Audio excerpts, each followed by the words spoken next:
નમસ્કાર પરીક્ષાર્થી મિત્રો, લક્ષ્ય જીપીએસસી ની સાપ્તાહિક કરંટ અફેર્સ સિરીઝમાં આપ સર્વનું સ્વાગત કરું છું, જેમાં આપણે આંતરરાષ્ટ્રીય અને રાષ્ટ્રીય મહત્વપૂર્ણ ઘટનાઓને પ્રાથમિક અને મુખ્ય પરીક્ષાને અનુલક્ષીને ચર્ચા કરીએ છીએ। તો શરૂ કરીએ આજના સાપ્તાહિક 17/7/2023 થી 23/7/2023 ના મહત્વપૂર્ણ આંતરરાષ્ટ્રીય અને રાષ્ટ્રીય ઘટનાઓની મુખ્ય પરીક્ષા અને પ્રાથમિક પરીક્ષાને અનુલક્ષીને। ચાલો, एक्सपोर्ट प्रिपेयरनेस इंडेक्स हालમાં જ નીતિ આયોગ દ્વારા 2023 ની એક્સપોર્ટ પ્રિપેરનેસ ઇન્ડેક્સ આવૃત્તિની જાહેરાત કરવામાં આવી છે।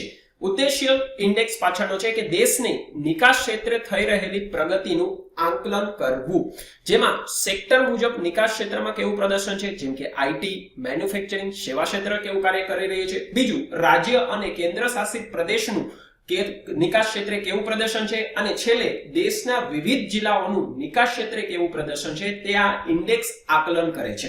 મુખ્ય માપદંડ કયા યુઝ કરવામાં આવે છે? કુલ 4 માપદંડ આમાં યુઝ કરવામાં આવે છે। પ્રથમ તો રાજ્યો દ્વારા કેવી એક્સપોર્ટ પ્રમોશન માટેની સ્ટ્રેટેજી અથવા નીતિ લાગુ કરવામાં આવી રહી છે। બીજું, ધંધા કરવા માટેની તક અને માળખું એટલે ઈઝ ઓફ ડુઈંગ બિઝનેસ કેટલું છે જેથી એક્સપોર્ટને પ્રમોટ કરી શકાય। નિકાસ માટેની તક અને માળખું, બરાબર, ધંધા માટેની અને નિકાસ માટેની બંને છે। ધંધો કરશો તો જ નિકાસ થઈ શકશે, બંને વસ્તુ અલગ છે અને બંને માપદંડ લેવામાં આવે છે। અને ચોથું, નિકાસ ક્ષેત્રે કેવું રાજ્ય અથવા કેન્દ્ર શાસિત પ્રદેશ પ્રદર્શન કરી રહ્યું છે। આ 4 માપદંડ ઉપર એક્સપોર્ટ પ્રિપેરનેસ ઇન્ડેક્સ તૈયાર કરવામાં આવે છે। મુખ્ય અવલોકનને જોઈ લઈએ। ટોચના રાજ્યોમાં આપણે જોશું તો તમિલનાડુ, મહારાષ્ટ્ર, કર્ણાટક, ગુજરાત અને હરિયાણાનો સમાવેશ થાય છે, જ્યારે ટોચના જિલ્લામાં 2 કેટેગરી પાર પાડવામાં આવી છે, જેમાં બધી જ વસ્તુ અને બીજું છે બધી જ વસ્તુ સિવાય કે જેમ્સ અને પેટ્રોલિયમ, આ 2 કેટેગરી છે। પહેલી કેટેગરીમાં પ્રથમ નંબરે જામનગર જિલ્લો છે, બીજા નંબરે ઉપર સુરત, ત્રીજા નંબરે મુંબઈ સબઅર્બ, ચોથા નંબરે મુંબઈ અને પાંચમા નંબરે પુણે છે। જ્યારે બીજી કેટેગરીમાં પહેલા નંબરે પુણે, ભરૂચ, કાંચીપુરમ, અમદાવાદ અને ગૌતમ બુદ્ધ નગરનો સમાવેશ થાય છે। મિત્રો, ઇન્ડેક્સ તમારે પ્રી અને મેન્સ બંનેને નજરમાં રાખીને યાદ રાખવાનો છે। અહીંયા જેટલા રો ફેક્ટ આપેલા છે તે તમને પ્રીમાં પૂછાઈ શકે। મિત્રો, નિકાસને પ્રોત્સાહન આપવા માટે સરકાર દ્વારા દેશમાં કઈ કઈ યોજનાઓ લાગુ થઈ રહી છે તેની પણ ચર્ચા કરી લઈએ। સૌપ્રથમ યોજના છે MEIS, જેનો ફૂલ ફોર્મ છે merchandise export from India scheme.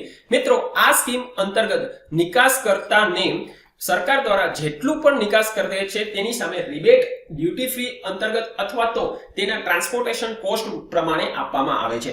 બીજી સ્કીમ છે PM ગતિ શક્તિ મિશન। મિત્રો, PM ગતિ શક્તિ મિશન જે છે તે ઘણી બધી સ્કીમનું એક સંયુક્ત માળખું છે, જેમાં Sagarmala project, Bharat Parimala project, dedicated freight corridor આ બધાનો સમાવેશ થઈ જાય છે।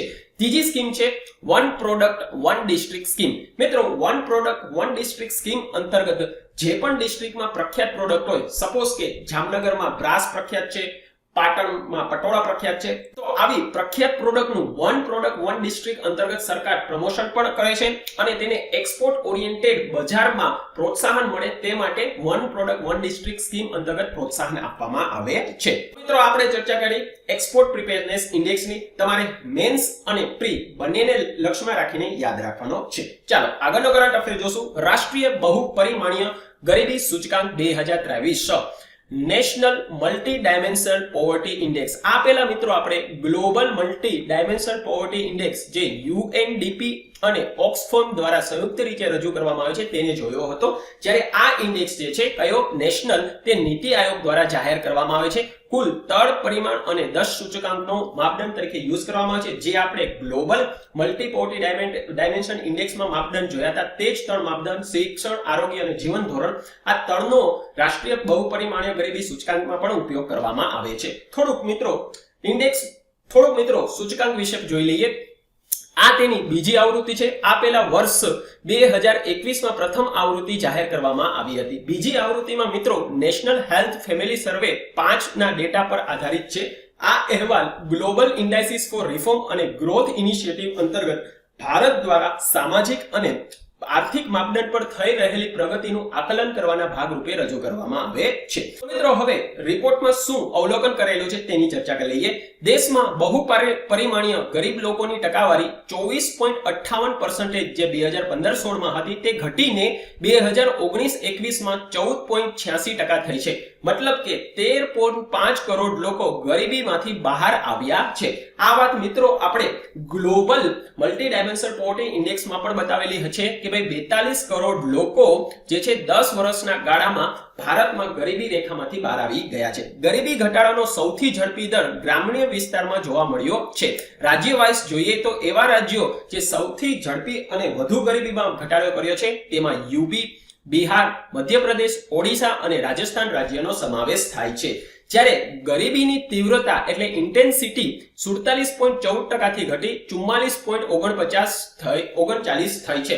મતલબ કે હજી પણ 44.39% લોકો બહુપરિમાણીય ગરીબીમાં જીવે છે. બરાબર છે. અને મિત્રો આ પ્રગતિ જોતા એવી લાગી રહ્યું છે કે ભારત સસ્ટેનેબલ ડેવલપમેન્ટ ગોલ 1.2 અંતર્ગત જે લક્ષ્યાંક રાખ્યો છે કે 2030 સુધીમાં દેશમાં મલ્ટી ડાયમેન્શનલ પોવર્ટીમાં અડધાથી વધુનો ઘટાડો કરવો તે વર્ષ 2030 પહેલા જ હાંસલ કરી લેશે.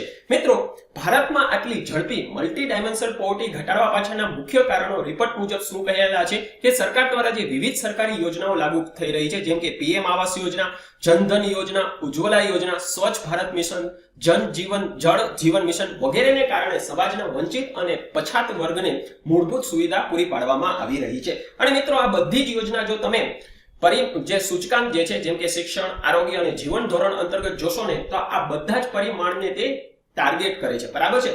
ગરીબ વ્યક્તિ ફક્ત એ નથી હોતો કે તેની પાસે પૈસા નથી, રહેવાનું સારું ઘર ન હોય, બાળકોને શિક્ષણ નો પ્રોવાઈડ કરી શકતો હોય, પોષણયુક્ત આહાર નો આપી શકતો હોય તો તે પણ ગરીબ માનવામાં આવે છે. એટલે જ આને મલ્ટી ડાયમેન્શનલ એટલે બહુપરિમાણીય ગરીબી સૂચકાંક નામ આપવામાં આવ્યું છે. બરાબર. ચાલો તો આગળનો કરંટ અફેર હવે જોશું. સ્ટેન્ડિંગ કમિટી ઓન સ્ટેટિક્સ શા માટે ચર્ચામાં છે? હાલમાં જ ministry of statics planning and implementation દ્વારા standing committee on economic statics ને CSOS એટલે સ્ટેન્ડિંગ કમિટી ઓફ સ્ટેટિક્સ માં બદલી આપવામાં આવ્યું છે. હવે મિત્રો આ બદલાવ કરવા પાછળનો શું રીઝન છે? શા માટે standing committee on economic statics ને CSOS થી રિપ્લેસ કરવામાં આવી છે? શું જરૂરત પડી છે? આ બધાની ચર્ચા કરશું. પણ પૂર્વ ભૂમિકામાં સૌપ્રથમ આપણે એ જાણવું જોઈએ. પહેલા આપણે મિત્રો એ જાણી લઈએ કે ભારતમાં સ્ટેટિક્સને લગતું કાર્ય કોણ કરે છે. તો ભારતમાં સ્ટેટિક્સને લગતું કાર્ય ministry of static planning and implementation અંતર્ગત આવે છે જેની સ્થાપના વર્ષ 1992 માં કરવામાં આવી હતી. MOSPI એ department of statics and department of programme ઇમ્પ્લિમેન્ટેશનના સંયોજનથી કરવામાં આવી હતી. મિત્રો MOSPI અંતર્ગત એક સ્ટેટિકલ વિંગ છે અને બીજું પ્રોગ્રામ એન્ડ ઇમ્પ્લિમેન્ટેશન વિંગ છે. સ્ટેટિકલ વિંગ અંતર્ગત નેશનલ સ્ટેટિકલ ઓફિસ અથવા ઓર્ગેનાઇઝેશન NSO આવે છે જેના અંતર્ગત CSO અને NSSO central statistical organisation and national sample survey organisation નો સમાવેશ થાય છે. જ્યારે પ્રોગ્રામ અને ઇમ્પ્લિમેન્ટેશન વિંગ અંતર્ગત 20 પોઈન્ટ પ્રોગ્રામ અને MPLAD એટલે member of parliament local area development scheme નો સમાવેશ થાય છે. મિત્રો NSO દ્વારા દેશમાં index of industrial production ASI એટલે annual survey of industries, all India economic census જેવા સર્વે અને સૂચકાંક બહાર પાડવામાં આવે છે. મિત્રો આપણે ચર્ચા કરી કે દેશમાં IIP ના ડેટા હોય, ઇન્ફ્લેશન ના ડેટા હોય, આ બધા કોના દ્વારા બહાર પાડવામાં આવે છે. હવે સવાલ એ થાય કે શા માટે SCOS ની જરૂરત પડી? સૌ પહેલા તો મિત્રો દેશમાં કોઈ પણ IIP ના આંકડા હોય કે ઇન્ફ્લેશન ના આંકડા હોય કે સેન્સસ ના આંકડા હોય તે સમય મુજબ જાહેર કરવામાં આવતા નથી. બીજું મેથોડોલોજીને લઈને પણ ઘણો વિવાદ છે. જેમ કે નાના સેમ્પલ સાઇઝ યુઝ કરવામાં આવે છે, GDP સાથે ગણતરીમાં ચુનૌતી છે, ડેટા કલેક્શન અને કમ્પાઇલેશન. બીજું ડેટાની વિશ્વસનીયતાને લઈને પણ શંકા છે કારણ કે ઘણીવાર આરોપ મૂકવામાં આવતા હોય છે કે સરકાર જે છે ડેટાને મેનિપ્યુલેટ કરતી હોય છે. તો આ બધાને કારણે SCOS ની સ્થાપના કરવાનું સરકારે નક્કી કર્યું છે. તો SCOS નું માળખું પણ જોઈ લઈએ. SCOS માં એક ચેરમેન હશે અને 10 અધિકારી સરકાર દ્વારા નિયુક્ત કરવામાં આવશે, જ્યારે 4 અધિકારી બિન અધિકારીકીય સભ્ય હશે એટલે તે નોમિનેટ કરવામાં આવશે જેમાં ઇન્ડસ્ટ્રીઝ અને નામાંકિત એક્સપર્ટોનો સમાવેશ થશે. SCOS નું કાર્ય શું હશે તો તે ડેટા કલેક્શન કરશે અને કમ્પાઇલ કરશે, સાથે જ સાથે ડેટા કલેક્શન અને કમ્પાઇલેશનની નવી પદ્ધતિ અને તેના ફેરફારને પણ જોશે. બીજું, NSO દ્વારા થતા સર્વે અને આંકડાનું તે રિવ્યુ કરશે અને NSA નો સર્વે અને આંકડાને આખરી ઓપ આપવામાં પણ તે મદદરૂપ થશે. તો મિત્રો, આપણે ચર્ચા કરી સ્ટેન્ડિંગ કમિટીઓ અને સ્ટેટિક્સની. મેન્સમાં મિત્રો આમાંથી પૂછવાના ચાન્સીસ ઓછા છે. હા, તેનું માળખું ખાસ યાદ રાખજો, તમને પ્રીમાં માળખા વિશે એમને પૂછી શકે, કાર્ય એનું પૂછી શકે. ચાલો તો હવે જોશું આપણે. તો ચાલો મિત્રો, હવે એવા કરંટ અફેર જોશું જે આપણે ફક્ત ને ફક્ત પ્રાથમિક પરીક્ષા માટે ઇમ્પોર્ટન્ટ છે.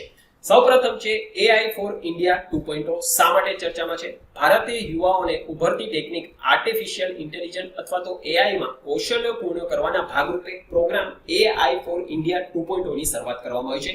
આ પ્રોગ્રામની શરૂઆત સ્કિલ ઇન્ડિયા અને ગુવી દ્વારા કરવામાં આવી છે. ગુવી જે છે એ IIT મદ્રાસ અને IIM અમદાવાદ ખાતે આવેલું ઇન્ક્યુબેટર છે. તો આ બંનેના સંકલનથી AI ફોર ઇન્ડિયા 2.0 પ્રોગ્રામની શરૂઆત કરવામાં આવી છે. આ પહેલ અંતર્ગત યુવાઓને આર્ટિફિશિયલ ઇન્ટેલિજન્સ માટે જરૂરી કૌશલ્ય અને ટ્રેનિંગ ફ્રી ઓફ કોસ્ટ આપવામાં આવશે અને આ પ્રોગ્રામ તમને કુલ 9 ભારતીય ભાષામાં શરૂ કરવામાં આવશે. બરાબર? તો જે પણ મિત્રો આર્ટિફિશિયલ ઇન્ટેલિજન્સ માટે કોઈ માહિતી મેળવવા માંગતા હોય અથવા તો એની વિશે અથવા તો એમાં નિપુણ થવા માંગતા હોય તો AI ફોર ઇન્ડિયા 2.0 પ્રોગ્રામ અંતર્ગત એનરોલ તમે થઈ શકો છો. ભૂમિ સન્માન પત્રક.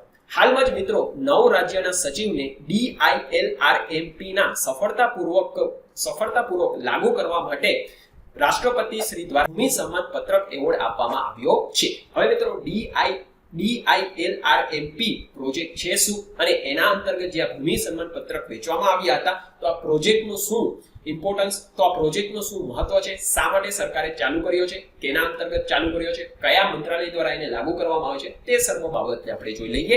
DILRMP digital India land record modernisation programme તેનું ફૂલ ફોર્મ છે. વર્ષ 2016 માં ડિજિટલ ઇન્ડિયા પ્રોગ્રામ અંતર્ગત DILRMP પ્રોગ્રામની શરૂઆત કરવામાં આવી હતી. તે સેન્ટ્રલ સેક્ટર સ્કીમ છે. અમલ કરનાર મંત્રાલય એનું ગ્રામીણ અને વિકાસ મંત્રાલય છે. મેઇન ઉદ્દેશ્ય છે કે દેશમાં જમીનની નોંધણીની પ્રક્રિયાને આધુનિક, સરળ અને પારદર્શક ઝડપી બનાવવા માટે digital India land record modernisation પ્રોગ્રામની શરૂઆત કરવામાં આવી છે. મિત્રો, આ પ્રોગ્રામ લાગુ કરવાથી ફાયદા શું થશે? તો સૌપ્રથમ સરકારી અધિકારી અને નાગરિક વચ્ચેનો જે પરસ્પર વ્યક્તિગત સંપર્ક છે ને તે ઘટશે, જેથી પ્રક્રિયા પારદર્શક અને ઝડપી પણ બનશે. કેવી રીતે? સપોઝ કે તમારે કોઈ લેન્ડ રેકોર્ડ તમારે કરાવવો છે તો તે ઓનલાઈન થઈ જવાથી તમે ઘર બેઠા પણ તે કરી શકો છો. બરાબર? આ પહેલા શું થતું કે ભાઈ તમારે મામલતદાર ઓફિસ અથવા તો પંચાયતમાં જવું પડતું અને સરકારી અધિકારીને તમે ડોક્યુમેન્ટ આપો, પછી તે લેન્ડ રેકોર્ડ મેન્યુઅલી કરતા. બરાબર છે? હવે અહીંયા શું થતું કે ભાઈ કરપ્શન થવાના સૌથી વધુ ચાન્સીસ રહે. બરાબર છે? તો હવે તે શક્યતા ઘટી જશે. બીજું, જમીનની માલિકીને સ્પષ્ટ કરશે, જે વર્ષોથી ચાલતા આવતા આવા કોર્ટ કેસનું પણ ભારણ ઘટાડશે. તમને મિત્રો ખ્યાલ જ છે કે ભારતમાં સૌથી વધુ કોર્ટ કેસમાં જમીનની માલિકીને લઈને વિવાદના કેસો સૌથી વધુ છે. જો એકવાર લેન્ડ રેકોર્ડ ડિજિટાઇઝ થઈ જશે ને તો વિશ્વમાં તમે કોઈ પણ ખૂણે બેઠા પોતાનો લેન્ડ રેકોર્ડ જોઈ શકશો. તો જેનેથી થશે શું કે આવા વિવાદો સાથે આવા વિવાદ જે જમીન સાથે સંકળાયેલા છે તેનું ભારણ ઓટોમેટિક ઘટશે, તો કોર્ટ કેસમાં પણ એમાં ઘટાડો જોવા મળશે. ત્રીજું, જમીનની માહિતી ઓનલાઈન થવાથી ક્ષેત્રમાં રોકાણને પણ પ્રોત્સાહન મળશે. કેવી રીતે મિત્રો? સપોઝ કે અમેરિકા સ્થિત કોઈ કંપની, માનો કે ગૂગલ કંપની આપણે લઈ લઈએ, તેને ભારતમાં ડેટા સેન્ટર સ્થાપવું છે. એ માટે જે જગ્યા ચૂઝ કરવી હશે ને તો આવા લેન્ડ રેકોર્ડ ઓનલાઈન થઈ જવાથી તે એ જગ્યાની માપણી પણ તે જગ્યાને પણ જોઈ શકશે. તેમાં કેટલા સ્ક્વેર કિલોમીટર જગ્યા છે, કોના માલિકીની છે, એનો કોન્ટેક્ટ નંબર પણ એમાં હશે, તો ડાયરેક્ટ તેની જોશે નેગોશિએશન કરી શકે. હવે અત્યારે કેવું છે કે ભાઈ કોઈ કંપનીને જગ્યા જોતી હોય તો સૌપ્રથમ તે સ્થાનિક લોકોને મળે, તેના ડીલરને મળે. બરાબર છે? ડીલર એને જગ્યા બતાવે, પછી જે માલિક હોય એની જોડે તે ડીલિંગ કરાવે અને ઇન બિટવીન જો આ જગ્યા તે માલિકની છે કે નથી તે જાણવા માટે તે લેન્ડ રેકોર્ડ ઓફિસમાં જઈને તેની માહિતી લે. હવે આ બધી જ પ્રક્રિયા જે છે ને ઓનલાઈન થઈ જવાથી થશે શું કે અમેરિકામાં બેઠેલ ગૂગલ કંપનીનો કોઈ પણ કર્મચારી જે છે એક જ ક્લિકથી કોઈ પણ જમીનની માહિતી ઓનલાઈન મેળવી શકશે અને ડાયરેક્ટ જે છે તે માલિકનો સંપર્ક કરી શકશે. તો આ બધી જ પ્રક્રિયામાં ટાઈમ પણ ઘટી જશે, સાથે જ સાથે જે છે એ કોસ્ટમાં પણ ઘટાડો થવાથી ક્ષેત્રમાં નિવેશ પણ વધશે. ચોથું, ડિજિટલ થઈ જવાથી ક્ષેત્રને લગતા સુધારાને પણ આપણે ઝડપી કરી શકશું. કેવી રીતે? ભાઈ એકવાર માલિકી સ્પષ્ટ થઈ ગઈ ને તો કોઈ પણ રિફોર્મ કરવા હોય તે પણ ઇઝીલી થઈ જશે. બરાબર? તો આ પ્રોગ્રામને લઈને આ પ્રોગ્રામ સાથે સંકળાયેલા કેટલાક ફાયદાની આપણે ચર્ચા કરી. મિત્રો, ભારતમાં હાલમાં જમીન નોંધણીને ડિજિટલ કરવા માટે સરકાર દ્વારા મુખ્યત્વે 2 પહેલ લાગુ કરવામાં આવી છે. તેમાં ભૂ આધાર અને સ્વામિત્વ સ્કીમ બંનેનો સમાવેશ થાય છે. બરાબર, ભૂ આધારમાં તમને unique land parcel identification number એટલે યુલીપ આપવામાં આવે છે. જેવી રીતે આપણો આધાર નંબર છે ને તેવી જ રીતે જમીનનો જે છે આ યુલીપ એટલે ભૂ આધાર આપવામાં આવે છે. જ્યારે સ્વામિત્વ સ્કીમ અંતર્ગત ગામડામાં રહેલ જમીનોની ડિજિટલ જીઓ ફેન્સિંગ અને જીઓ સ્પાશિયલ જે છે માપણી કરી તેને એક નંબર અને ડિજિટલ રેકોર્ડને તેના જેમાં ઓરિજિનલ માલિક હોય તેના નામે નોંધણી કરવામાં આવે છે. બરાબર, તો આ સ્વામિત્વ સ્કીમ અને ભૂ આધાર અત્યારે હાલમાં દેશમાં જમીન નોંધણીને ડિજિટલ કરવા માટે સરકાર દ્વારા ચાલી રહેલ પહેલમાંની એક છે. બરાબર, અને તેમાં જ આ DILRMP એક પ્રોગ્રામ છે. બરાબર, ચાલો આગળ વધશું.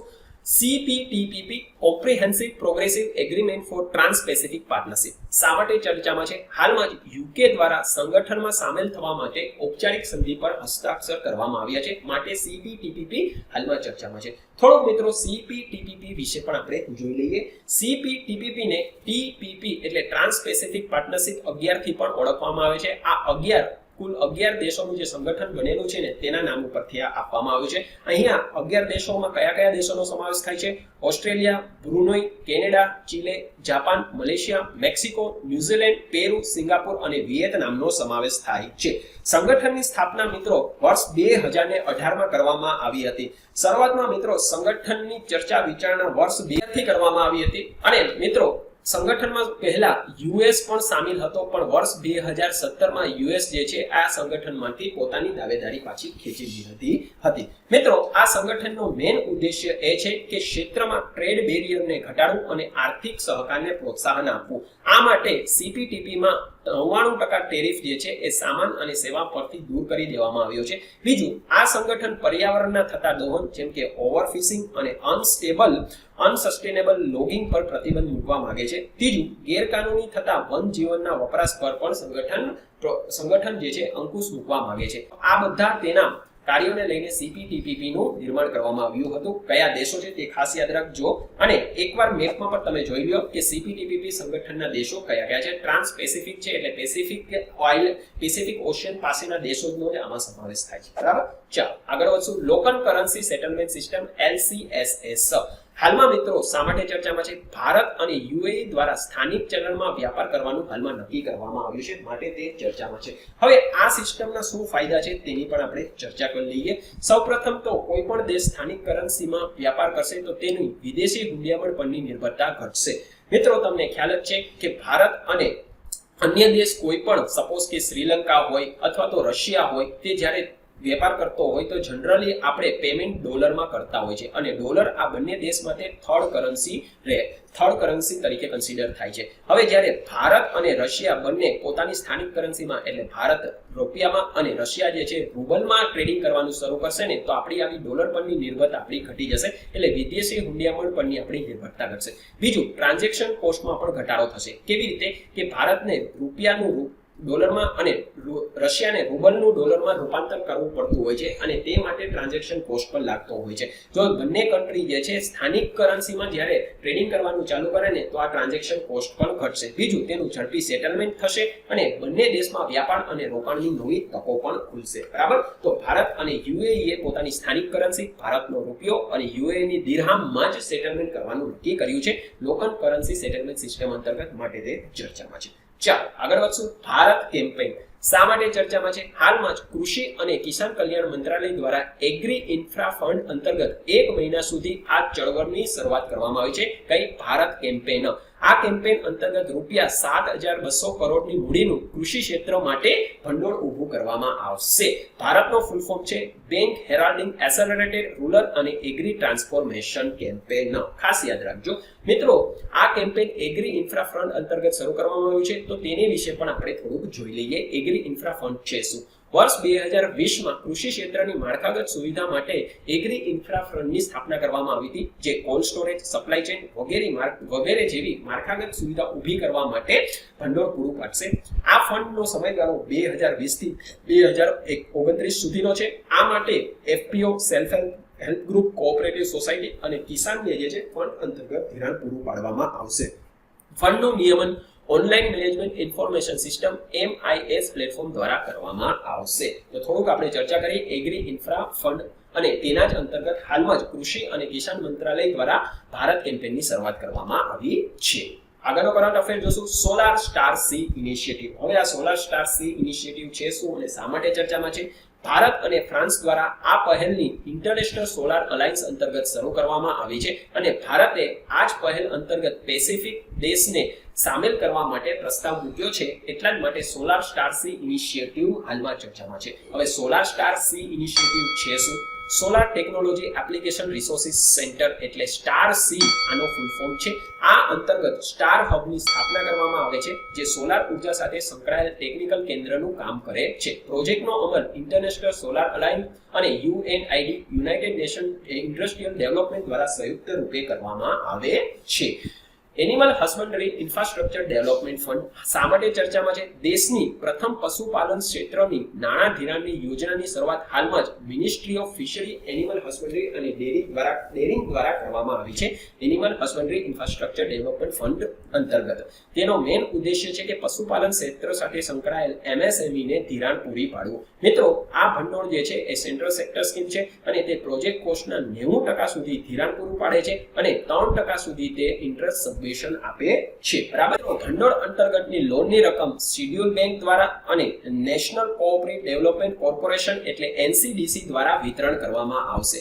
મિત્રો, આ ભંડોળથી દેશમાં રોજગાર નિર્માણની તકોનું પણ સર્જન થશે. સાથે જ સાથે પશુપાલન ક્ષેત્રને વધુ આધુનિક બનાવવામાં પણ આપણને ફંડ જે છે એ ફાયદાકારક ફંડ જે છે એ ઉપયોગી થશે. બરાબર. તો animal husbandry infrastructure development fund ખાસ યાદ રાખજો. આગળનો કરંટ અફેર જોશું the part 2 equal a twin ઇન્ડાઇસિસ on woman empowerment and gender equality. આવો સૌ પ્રથમ અહેવાલ જે નારી સશક્તિકરણ અને જાતીય સમાનતા પર થયેલ પ્રગતિનું આકલન કરે છે તે UN વુમન અને UNDP દ્વારા હાલમાં જાહેર કરવામાં આવ્યો છે. બરાબર. હવે રિપોર્ટમાં શું વાતો કહેલી છે તે આપણે જાણવાની જરૂરત નથી. એના ખાસ માપદંડ યાદ રાખી લેજો. કુલ 5 માપદંડ જે છે આ રિપોર્ટ ધ્યાનમાં લે છે. પહેલું છે સ્વાસ્થ્ય અને સારું જીવન, બીજું ભણતર, ત્રીજું જ્ઞાન અને કૌશલ્ય, ચોથું નાણાકીય સમાવેશ અને પાંચમું નિર્ણય લેવામાં ભાગીદારી. બરાબર. ઓલરેડી મિત્રો તમને ખ્યાલ જ છે woman empowerment and gender parity index જે છે એ UNDP દ્વારા જાહેર કરવામાં છે. હવે આ બંને જ ઇન્ડાઇસિસને જોઈન્ટ કરીને the part 2 equal the twin ઇન્ડાઇસિસ on woman empowerment and gender equality report UN woman અને UNDP દ્વારા જાહેર કરવામાં આવ્યો છે. 5 માપદંડ યાદ રાખજો અને સૌ પ્રથમવાર આવો રિપોર્ટ જાહેર કરવામાં આવ્યો છે. ચાલો હવે જોશું પખવાડિયાના કેટલાક મહત્વપૂર્ણ દિવસને. ઇન્ટરનેશનલ ડે ઓફ કોમ્બેટિંગ સેન્ડ અને ડસ્ટ સ્ટોર્મ. હાલમાં જ સૌ પ્રથમ વખત 12 જુલાઈના રોજ ઇન્ટરનેશનલ ડે ઓફ કોમ્બેટિંગ સેન્ડ અને ડસ્ટ સ્ટોર્મ ઉજવવામાં આવ્યો હતો. સામાન્ય ભાષામાં હું તમને કહું, આંધી અથવા ધૂળની ડમરી જેને આપણે કહીએ છીએ તેને જ આ સેન્ડ અને ડસ્ટ સ્ટોર્મ કહેવામાં આવે છે. મિત્રો, વિશ્વમાં કુલ 5 એવા હોટસ્પોટ છે જ્યાં તમને સેન્ડ અને ડસ્ટ સ્ટોર્મ 12 મહિના જોવા મળતા હોય છે. ધૂળની ડમરી કે આંધી ઉડવી તે પહેલું આવે છે સહારા ડેઝર્ટ, જ્યાં તમને સેન્ટ્રલ આફ્રિકામાં જોવા મળે છે. બીજો રીજન છે મધ્ય એશિયા. ત્રીજો રીજન આપણો સાઉથ એશિયામાં થાર ડેઝર્ટ. ચોથો રીજન છે ઉત્તર પશ્ચિમનો ગોબી ડેઝર્ટ આસપાસનો વિસ્તાર અને પાંચમો રીજન છે સાઉથ અમેરિકામાં બ્રાઝિલની આસપાસનો વિસ્તાર. બરાબર. આ પાંચ સેન્ડ અને ડસ્ટ સ્ટોર્મના વિશ્વમાં તમને જોવા મળતા હોટસ્પોટ છે. હવે તમને મિત્રો સવાલ એ થશે કે શા માટે યુનાઇટેડ નેશન દ્વારા સેન્ડ અને ડસ્ટ સ્ટોર્મ દિવસ ઉજવવાનું નક્કી કરવામાં આવ્યું? મિત્રો, રણ વિસ્તારમાં જ આવા સેન્ડ અને ડસ્ટ સ્ટોર્મ જોવા તમને મળતા હોય છે અને આવી આંધી પોતાની સાથે હજારો કિલોમીટર સુધી રણની રેતી લઈ જવા સક્ષમ છે. એક ઉદાહરણ તમને આપું. સહારા ડેઝર્ટમાં તમને જોવા મળતા સેન્ડ અને ડસ્ટ સ્ટોર્મ મેડિટેરિયન સી પાર કરીને ગ્રીસ સુધી રેતી લઈ જવા સક્ષમ છે અને આને કારણે સૌથી મોટું નુકસાન ખેતરમાં ઊભા પાકોને અને વનસ્પતિને વ્યાપક પ્રમાણમાં થાય છે. બીજું, સેન્ડ અને ડસ્ટ સ્ટોર્મ જે છે એ વરસાદની પેટર્ન ઉપર પણ અસર કરતા હોય છે અને જેવી રીતે વિશ્વમાં ખેતી માટે, વસાહત માટે, ઉદ્યોગ માટે ડિફોરેસ્ટેશન એટલે જંગલોને કાપવામાં આવી રહ્યા છે, તેને કારણે આ સેન્ડ અને ડસ્ટ સ્ટોર્મ ધીરે ધીરે ઇન્ટેન્સિટી પણ એની વધતી જાય છે અને એની ફ્રીક્વન્સી પણ વધતી જાય છે. તો સેન્ડ અને ડસ્ટ સ્ટોર્મ બાબતે સરકાર જાગૃત થાય, લોકો જાગૃત થાય અને તેને અટકાવવા માટે કોઈ નીતિ વિશે પગલાં લેવામાં આવે તે માટે યુનાઇટેડ નેશન દ્વારા 12 જુલાઈના રોજ સૌ પ્રથમ વખત ઇન્ટરનેશનલ ડે ઓફ કોમ્બેટિંગ સેન્ડ અને ડસ્ટ સ્ટોર્મ ઉજવવાનું નક્કી કરવામાં આવ્યું હતું, જેથી લોકોમાં જાગૃતતા પણ આવે અને સરકાર આ બાબતે નીતિ વિષયક પગલાં પણ લે. બરાબર, દિવસને યાદ રાખજો. આ વર્ષે સૌ પ્રથમ વાર ઉજવવામાં આવ્યો છે એટલે ચર્ચામાં રહેશે. આગળનો દિવસ હવે આપણે જોશું world day of international justice. દર વર્ષે 17 જુલાઈના રોજ world day of international justice ઉજવવામાં આવે છે. આ પાછળનું રીઝન એ છે કે આ જ દિવસે વર્ષ 1998માં ઇન્ટરનેશનલ કોર્ટ ઓફ જસ્ટિસની સ્થાપના કરવામાં આવી હતી. માટે જ world day of international justice 17 જુલાઈના રોજ ઉજવવામાં આવે છે. અહીંયા મિત્રો આપણે થોડુંક આઈસીસી વિશે પણ ચર્ચા કરી લઈએ. આ આઈસીસી ક્રિકેટ બોર્ડિંગ નથી, બરાબર, ક્રિકેટ ઓર્ગેનાઇઝેશન નથી, આ ઇન્ટરનેશનલ કોર્ટ ઓફ જસ્ટિસ છે. આઈસીસી ની સ્થાપના મેં આગળ કહ્યું એમ 17 જુલાઈના રોજ વર્ષ 1998માં કરવામાં આવી હતી અને તેને રોમન સ્ટેચ્યુ અંતર્ગત સ્થાપના કરવામાં આવી હતી. તેનું હેડક્વાર્ટર તમને હેગ્યુ શહેર જે નેધરલેન્ડમાં આવેલું છે ત્યાં જોવા મળશે. કુલ તેમાં 15 સભ્યો હોય છે અને આ 15 સભ્યો 9 વર્ષ માટે ચૂંટાઈને આવે છે. હવે મિત્રો, ઇન્ટરનેશનલ કોર્ટ ઓફ જસ્ટિસ નું કાર્ય શું છે, શું કાર્ય કરે છે? શું ત્યાં ખૂનના ગુના, ચોરી ચપાટી આવા કેસો ચલાવવામાં આવે છે? બિલકુલ નહીં. ઇન્ટરનેશનલ કોર્ટ ઓફ જસ્ટિસ નું વેલ ડિફાઇન્ડ કાર્ય છે તે વોર ક્રાઇમ હોય, જીનોસાઇડ હોય અથવા હ્યુમન રાઇટ વાયોલેશનને લગતા કેસો ઉપર જ રૂલિંગ આપતું હોય છે. બરાબર, તો આ તેનું વેલ ડિફાઇન્ડ કાર્ય અને એની બાઉન્ડ્રી છે. તારીખને યાદ રાખજો, 17 જુલાઈને world day of international justice શા માટે ઉજવવામાં આવે છે કે આ જ દિવસે ઇન્ટરનેશનલ કોર્ટ ઓફ જસ્ટિસની સ્થાપના કરવામાં આવી હતી તે માટે. આગળનો દિવસ જોઈશું નેલ્સન મંડેલા ઇન્ટરનેશનલ ડે. દર વર્ષે 18 જુલાઈના રોજ નેલ્સન મંડેલા ઇન્ટરનેશનલ દિવસ ઉજવવામાં આવે છે. આ વર્ષની વિષય વસ્તુ હતી ક્લાઇમેટ, ફૂડ અને સોલિડરિટી. મિત્રો, નેલ્સન મંડેલાને સાઉથ આફ્રિકાના મહાત્મા ગાંધી તરીકે પણ ઓળખવામાં આવે છે. બરાબર, અને તમને સર્વને યાદ છે કે નેલ્સન મંડેલા તે રંગભેદ નીતિ વિરુદ્ધના મેન ચહેરો હતો. 1994માં તે સૌ પ્રથમ વખત સાઉથ આફ્રિકાના બ્લેક પ્રેસિડેન્ટ બન્યા હતા. બરાબર, સાઉથ આફ્રિકાના સૌ પ્રથમ બ્લેક પ્રેસિડેન્ટ બન્યા હતા. આ ફેક્ટને ખાસ યાદ રાખજો. 27 વર્ષ સુધી તે જેલમાં રહ્યા હતા. વર્ષ 1992માં તેમને જેલમાંથી રિહા કરવામાં આવ્યા હતા અને 1994માં જ્યારે તે ચૂંટણી લડ્યા ત્યારે સૌ પ્રથમ વખત તે સાઉથ આફ્રિકાના બ્લેક પ્રેસિડેન્ટ તરીકે ચૂંટાઈને આવ્યા હતા. અને વિશ્વમાં રંગભેદ એપાર્થેઇડ વિરુદ્ધની મૂવમેન્ટના જે કોઈ મેઇન ફિગર હોય તો નેલ્સન મંડેલાને માનવામાં આવે છે. અને જો કોલોનિઝમ વિરુદ્ધની કોઈ ચળવળનો મેઇન ફિગર કોઈને માનવામાં આવે છે તો ત્યાં મહાત્મા ગાંધીનું નામ આવે છે. બરાબર, રંગભેદ વિરોધી નીતિ માટે નેલ્સન મંડેલા, જ્યારે કોલોનિઝમ માટે મહાત્મા ગાંધીને મેઇન ફિગર માનવામાં આવે છે. બરાબર, રેઝિસ્ટરનું. નેલ્સન મંડેલા ઇન્ટરનેશનલ ડે 18 જુલાઈના રોજ ઉજવવામાં આવ્યો હતો. વિષય વસ્તુ ખાસ યાદ રાખજો, ક્લાઇમેટ, ફૂડ અને સોલિડરિટી. આગળનો ઇમ્પોર્ટન્ટ દિવસ જોશું રાષ્ટ્રીય કેરી દિવસ. દર વર્ષે 22 જુલાઈના રોજ ભારતમાં રાષ્ટ્રીય કેરી દિવસ ઉજવવામાં આવે છે. મિત્રો, તમને ખ્યાલ છે ભારતનું રાષ્ટ્રીય ફળ જે છે તે કેરી છે અને ભારતમાં 1500 જે છે જાતો કેરીની જોવા મળે છે. અને મિત્રો, કેરીનું જો સૌથી વધુ ઉત્પાદન કોઈ આખા વિશ્વમાં કોઈ દેશ કરતો હોય તો તે આપણો ભારત દેશ છે. બરાબર, તો રાષ્ટ્રીય કેરી દિવસ 22 જુલાઈના રોજ. આગળનો દિવસ જોશું નેશનલ ફ્લેગ એડોપ્શન દિવસ. દર વર્ષે 22 જુલાઈના રોજ આ દિવસ ઉજવવામાં આવે છે. શા માટે? આ જ દિવસે કોન્સ્ટિટ્યુશનલ એસેમ્બલીએ 1947માં આપણા તિરંગાને રાષ્ટ્રીય ધ્વજ તરીકે સ્વીકૃત કર્યો હતો. તો તેના માનમાં જ નેશનલ ફ્લેગ એડોપ્શન ડે ઉજવવામાં આવે છે. આગળનો કરંટ અફેર જોશું નેશનલ બ્રોડકાસ્ટિંગ ડે અથવા તો રાષ્ટ્રીય રેડિયો દિવસ. બંનેમાંથી કોઈ પણ આવે, મતલબ એક જ છે, બ્રોડકાસ્ટિંગ ડે અથવા રેડિયો દિવસ. દર વર્ષે 23 જુલાઈના રોજ ઉજવવામાં આવે છે. મિત્રો, નેશનલ બ્રોડકાસ્ટિંગ અથવા રેડિયો દિવસ પાછળ એક નાનો ઇતિહાસ સંકળાયેલો છે, તેની પણ અહીંયા આપણે ચર્ચા કરી લઈએ. મિત્રો, વર્ષ 1927માં સૌ પ્રથમ મુંબઈ ખાતેથી ઇન્ડિયન બ્રોડકાસ્ટિંગ કંપની લિમિટેડ દ્વારા દેશમાં રેડિયો સેવા શરૂ કરવામાં આવી હતી અને તે 23 જુલાઈના રોજથી શરૂ કરવામાં આવી હતી. માટે તેને નેશનલ બ્રોડકાસ્ટિંગ ડે તરીકે ઉજવવામાં આવે છે. બાદમાં આ IBCL ને વર્ષ 1936માં ઓલ ઇન્ડિયા રેડિયો નામ આપવામાં આવ્યું હતું. છેલ્લે વર્ષ 1956માં જ્યારે દેશ આઝાદ થયો ત્યાર પછી ઓલ ઇન્ડિયા રેડિયોને આકાશવાણી નામ આપવામાં આવ્યું હતું. અને મિત્રો, આ આકાશવાણી નામ જે છે એ રવિન્દ્રનાથ ટાગોરની બુક આકાશવાણી ઉપરથી નામ રાખવામાં આવ્યું છે. બરાબર, તો શરૂઆતમાં ઇન્ડિયન બ્રોડકાસ્ટિંગ કંપની લિમિટેડ જે ખાનગી કંપની હતી, બાદમાં તે ઓલ ઇન્ડિયા રેડિયો થયું અને એરનું નામ એરનું નામ 1956 માં ફેરવીને આકાશવાણી કરવામાં આવ્યું હતું. બરાબર છે. તો હાલમાં જે ઓલ ઇન્ડિયા રેડિયો છે તેની સ્થાપના 1927 માં 23 જુલાઈના રોજ કરવામાં આવી હતી અને આ જ દિવસને આપણે નેશનલ બ્રોડકાસ્ટિંગ અથવા રેડિયો દિવસ તરીકે મનાવીએ છીએ. બરાબર. આ એની પાછળનો નાનો ઇતિહાસ હતો જે તમને કહીએ. ચાલો હવે જોશું મિત્રો કેટલાક રમત-ગમત સાથે સંકળાયેલા પખવાડિયાના મહત્વપૂર્ણ કરંટ અફેર ને. The hero Asian championship trophy 2023 નું આયોજન ચેન્નઈ, તમિલનાડુ ખાતે થવાનું છે અને તે હોકી સાથે સંકળાયેલી છે. બરાબર. એશિયન ચેમ્પિયનશિપ ટ્રોફી હોકી સાથે સંકળાયેલી છે. આ ટુર્નામેન્ટના ભાગરૂપે pass the ball trophy tour કેમ્પેનની શરૂઆત કરવામાં આવી છે. આ ચેમ્પિયનશિપમાં ભારત, દક્ષિણ કોરિયા, મલેશિયા, જાપાન, પાકિસ્તાન અને ચીનની ટીમ ભાગ લઈ રહી છે. બરાબર. Hero Asian championship trophy hockey tournament સાથે સંકળાયેલી છે. ચેન્નઈ, તમિલનાડુ ખાતે તેનું આયોજન કરવામાં આવશે અને ભાગીદાર ટીમ કઈ છે?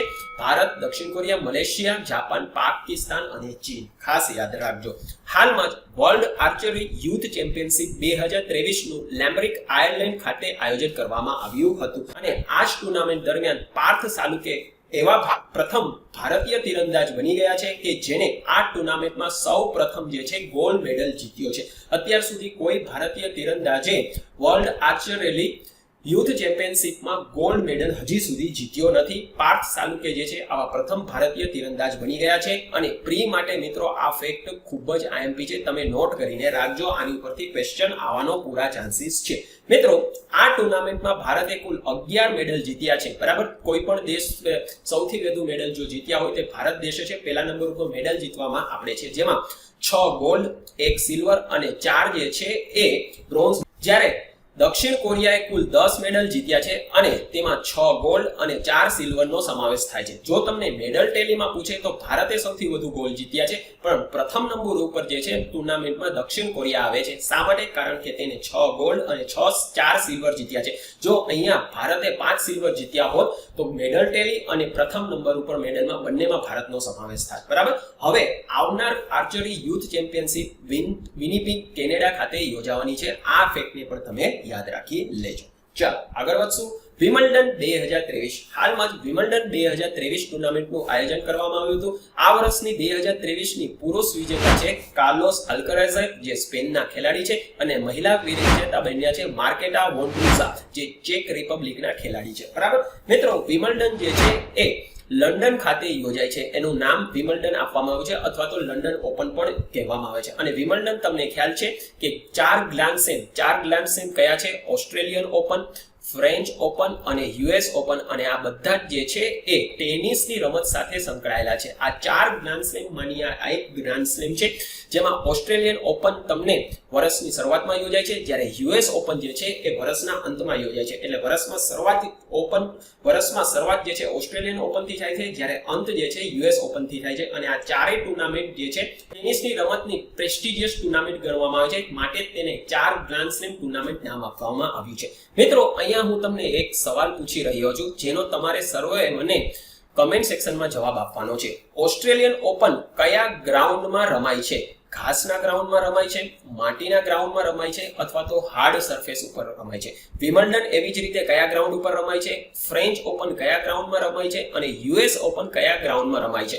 આ બેઝિક ફેક્ટ મિત્રો તમને ખબર જ હોવો જોઈએ, કારણ કે પ્રિલિમ પરીક્ષામાં ઘણી વખત તમને પૂછાઈ ચૂક્યો છે કે ઓસ્ટ્રેલિયન ઓપન કયા સરફેસ ઉપર રમાય છે, ફ્રેન્ચ ઓપન કયા સરફેસ ઉપર રમાય છે. તો આપ સર્વ મને કમેન્ટ સેક્શનમાં કહો કે ઓસ્ટ્રેલિયન ઓપન કયા સરફેસ ઉપર રમાય છે, ફ્રેન્ચ ઓપન કયા સરફેસ ઉપર રમાય છે, વિમલ્ડન કયા સરફેસ ઉપર રમાય છે અને યુએસ ઓપન કયા સરફેસ ઉપર રમાય છે. બરાબર છે. ચાલો આગળનો કરંટ અફેર જોશું. સાત્વિક સાઈરાજ શા માટે હાલમાં ચર્ચામાં હતા? હાલમાં જ વિશ્વના સૌથી ઝડપી ડિલિવરી કરનાર તે બેડમિન્ટન ખેલાડી બની ગયા છે. આ પહેલા આ રેકોર્ડ મલેશિયાના પ્લેયર ટોમ બોન હેઓંગના નામે હતો. બરાબર છે. તો આ ફેક્ટને પણ યાદ રાખજો. વિરાટ કોહલી મિત્રો હાલમાં ખૂબ જ ચર્ચામાં છે. શા માટે? તેને કેટલાક ક્રિકેટમાં રેકોર્ડ કરેલા છે તેના માટે લઈને તે ચર્ચામાં છે. વિરાટ કોહલી હાલમાં વેસ્ટ ઇન્ડિઝ ખાતે રમાઈ રહેલ ટેસ્ટ ક્રિકેટમાં 10મા એવા ક્રિકેટર બની ગયા છે કે જેને 500 આંતરરાષ્ટ્રીય મેચ રમ્યા છે. બરાબર. આ 500 આંતરરાષ્ટ્રીય મેચમાં 274 ઓડીઆઈ મેચ એટલે એક દિવસીય, 115 ટી20 અને 111 ટેસ્ટ મેચનો સમાવેશ થાય છે. બરાબર છે. ખાસ યાદ રાખજો, 510મા એવા ખેલાડી બની ગયા છે કે જેને 500 ક્રિકેટ મેચ રમ્યા છે. મિત્રો થોડુંક આપણે થોડુંક આપણે મિત્રો વિશ્વમાં આવા 10 એવા કયા ખેલાડીઓ છે કે જેને 500 મેચ રમ્યા છે, જેમાં પહેલો નંબર સચિન તેંડુલકરનો, Mahela Jayawardene, Kumar Sangakkara, Sanath Jayasuriya, Ricky Ponting, MS Dhoni, Shahid Afridi, Jacques Kallis, Rahul Dravid અને વિરાટ કોહલી. આ 10 ખેલાડી જે અત્યાર સુધી 500 ક્રિકેટ મેચ, જેમાં ODI પણ આવી ગયા, T20 આવી ગયા અને ટેસ્ટ મેચ પણ આવી ગયા, બરાબર, એમાં એનો સમાવેશ થાય છે, બરાબર. તો આ ફેક્ટને પણ યાદ રાખજો. સાથે મિત્રો વિરાટ કોહલી 5મા એવા આંતરરાષ્ટ્રીય ક્રિકેટર બની ગયા છે જેને સૌથી વધુ રન કરનાર ખેલાડી બન્યા છે, બરાબર. આ ફેક્ટને પણ યાદ રાખજો. અને સાથે મિત્રો અહીંયા આપણે એ પણ જોઈ લઈએ કે વિશ્વમાં એવા કયા 5 ખેલાડીઓ છે કે જેને સૌથી વધુ રન કરેલા છે, ચાહે તે ટેસ્ટ ક્રિકેટના હોય, ODI ના હોય કે પછી તમારા ટેસ્ટ મેચના હોય અથવા તો T20 ના હોય. તો પ્રથમ નંબર ઉપર એમાં સચિન તેંડુલકર, બીજા નંબર ઉપર કુમાર સંગકારા, ત્રીજા નંબર ઉપર રિકી પોન્ટિંગ, ચોથા નંબર ઉપર મહેલા જયવર્ધને અને 5મા નંબર ઉપર વિરાટ કોહલીનો સમાવેશ થાય છે. આ ફેક્ટને પણ મિત્રો યાદ રાખજો પ્રાથમિક પરીક્ષાને લઈને ખાસ, બરાબર છે. હાલમાં મિત્રો ફીફા મહિલા વર્લ્ડ કપ 2023 નું આયોજન થઈ રહ્યું છે. તેનું આયોજન ઓસ્ટ્રેલિયા ખાતે થઈ રહ્યું છે. બાદમાં કઈ ટીમ વિજેતા બને છે તેને પણ આપણે એકવાર ફીફા વર્લ્ડ કપ પૂરો થઈ જાય પછી જોશું. એશિયન એથ્લેટિક ચેમ્પિયનશિપ, મિત્રો તમને ખ્યાલ છે કે થાઈલેન્ડ ખાતે એશિયન એથ્લેટિક ચેમ્પિયનશિપ 2023 નું આયોજન કરવામાં આવ્યું હતું, જેનો મસ્કટો લોર્ડ હનુમાન હતા. મિત્રો આ એશિયન એથ્લેટિક ચેમ્પિયનશિપમાં ભારતે કુલ 27 મેડલ જીત્યા છે. મેડલ ટેલીમાં તમે જોવો તો ભારતનો બીજો નંબર આવે છે, પણ ચીને આપણી કરતા વધુ ગોલ્ડ અને સિલ્વર જીત્યા હતા એટલે એનો બીજો નંબર આવે છે, જ્યારે પહેલા નંબર ઉપર જાપાનનો સમાવેશ થાય છે, બરાબર છે. આનો મિત્રો એક શોર્ટ વિડિયો છે, કયા એથ્લેટે ગોલ્ડ અને કયા એથ્લેટે સિલ્વર જીત્યા છે, કયા એથ્લેટે બ્રોન્ઝ મેડલ જીત્યા છે, તે સર્વનો એક શોર્ટ વિડિયો તમે એકવાર જોઈ લેજો. એથ્લેટનું નામ યાદ ન રહે કાંઈ વાંધો નહીં. મેડલ ટેલી ખાસ યાદ રાખજો. ભારતે કુલ 27 મેડલ જીત્યા છે, જેમાં 6 ગોલ્ડ, 12 સિલ્વર અને 9 બ્રોન્ઝ મેડલનો સમાવેશ થાય છે. મેડલ ટેલી ઉપર આપણે બીજા નંબર ઉપર, મેડલ ટેલીના ઉપર બીજા નંબર ઉપર છે, પણ જો તમે મેડલ વાઇઝ જોશો તો આપણો ત્રીજો નંબર આવશે, કારણ કે ચાઇનાએ આપણી કરતા વધુ જીતેલા છે, બરાબર. તો આ એક શોર્ટ વિડિયો તમે જોઈ લેજો.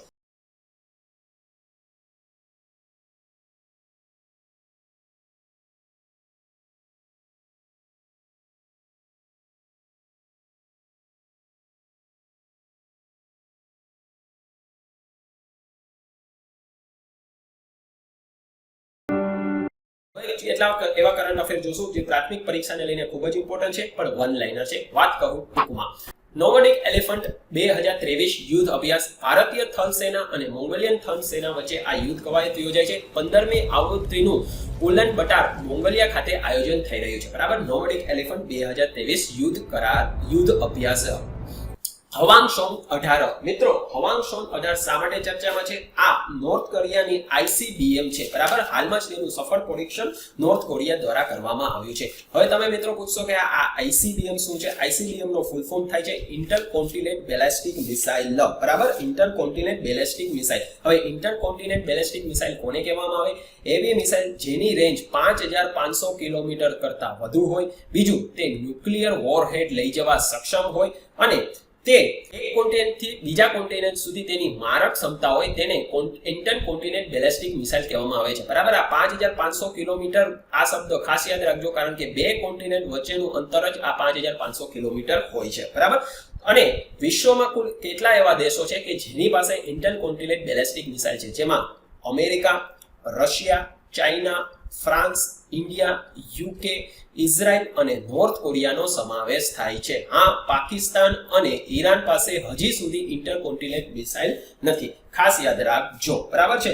અને ભારતની અગ્નિ 5 મિસાઇલ જે છે તે ઇન્ટરકોન્ટિનેન્ટ બેલિસ્ટિક મિસાઇલ માનવામાં આવે છે, બરાબર. અગ્નિ સિરીઝમાં અગ્નિ 5 મિસાઇલને જ ફક્ત આપણે ઇન્ટરકોન્ટિનેન્ટ બેલિસ્ટિક મિસાઇલ તરીકે ગણીએ છીએ. એની રેન્જ મિત્રો આમ તો 8000 કિલોમીટર છે, પણ ઘણા સોર્સ એવા પણ કહે છે કે જે 10000 થી 12000 કિલોમીટરની પણ એની રેન્જ છે, પણ ઓફિશિયલી તેની 8000 કિલોમીટરની રેન્જ સરકારે કહેલી છે, બરાબર. તો ઇન્ટરકોન્ટિનેન્ટ બેલિસ્ટિક મિસાઇલ હવાંગશોંગ 18 નોર્થ કોરિયા દ્વારા હમણાં સફળ પરીક્ષણ કરવામાં આવ્યું હતું એટલે ચર્ચામાં છે. મેકોંગ ગંગા કોઓપરેશન શા માટે ચર્ચામાં છે? હાલમાં જ 12મી સભાનું થાઈલેન્ડ ખાતે આયોજન કરવામાં આવ્યું હતું. કેનું? મેકોંગ ગંગા કોઓપરેશનનું. મિત્રો થોડુંક સંગઠન વિશે પણ આપણે જોઈ લઈએ. વર્ષ 2000માં આ સંગઠનની સ્થાપના કરવામાં આવી હતી અને કોના દ્વારા? ભારત દ્વારા આ સંગઠનની સ્થાપના કરવામાં આવી હતી. બેંકોક થાઈલેન્ડ ખાતે એની સ્થાપના કરવામાં આવી હતી. કુલ સભ્ય દેશમાં આમાં જોશો તો 6 સભ્ય દેશ છે, જેમાં Bharat, Cambodia, Myanmar, Thailand, Laos અને વિયેતનામનો સમાવેશ થાય છે. બરાબર. અહીંયા મિત્રો બે નદી ઉપરથી આ સંગઠનનું નામ આપવામાં આવ્યું છે, મેકોંગ અને ગંગા. તમને ખ્યાલ છે કે ગંગા જે છે એ ભારત માટે ખૂબ જ પવિત્ર છે. એવી જ રીતે મેકોંગ રિવર પણ ઈસ્ટ એશિયાના જેટલા પણ દેશોની આપણે વાત કરીએ તેની માટે એ ખૂબ જ પવિત્ર નદી છે. થોડુંક મેકોંગ નદી વિશે પણ આપણે જોઈ લઈએ. મેકોંગ નદીની શરૂઆત મિત્રો તમને તિબેટ પ્લેટના મેકોંગ ડેલ્ટાથી થાય છે અને તે ચીન, કંબોડિયા, મ્યાનમાર, થાઈલેન્ડ, લાઓસ અને વિયેતનામ દેશમાં વહે છે. મિત્રો, મેકોંગ રિવર એ વિશ્વની 12મી સૌથી મોટી નદી છે, જ્યારે એશિયાની ત્રીજી સૌથી મોટી નદી છે. એશિયાની સૌથી મોટી નદીમાં તમે જુઓ તો યાંગશે આવે છે, બીજી યેલો રિવર આવે છે અને ત્રીજી જે છે આ મેકોંગ રિવર છે. અને આ યાંગશે અને યેલો રિવર આ બંને પણ ચાઇના ખાતે આવેલી છે. બરાબર. નામ ઉપરથી તમને આઈડિયા આવી જશે. બરાબર.